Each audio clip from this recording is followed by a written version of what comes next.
The borrowers also need to take care, and I think we should also emphasise that the vast majority of the bad debt in this country is businesses rather than private individual.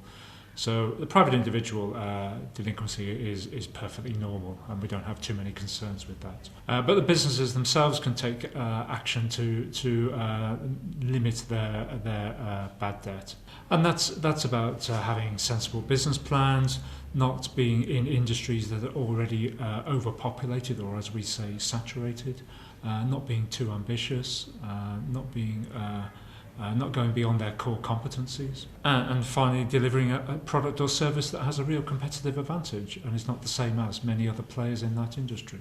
I think there was a decrease in the average rate, yes, but I keep coming back to the point that there's no fixed rate in the business market. You can get 8% and get 18% depending on a range of criteria. So in many ways, the customer determines the rate, not the bank.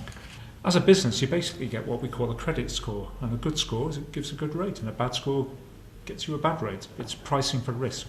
But to take your point in general, the average interest rate in the market is coming down, yes. But I also think the government and other key stakeholders can make the business environment easier for new businesses, or for existing and new businesses. Each year we do improve on the doing business measure that's done by World Bank, and we've had some very impressive improvements, but we've still got a long way to go in areas such as enforcing contracts. Having said that, we have a very, very positive macroeconomic environment with one of the best GDP growth figures in the region, and as you can see, the banking sector is also doing very well. It's an incredibly complex organisation to create, and just the capital requirements to be able to operate at a reasonable level are significant.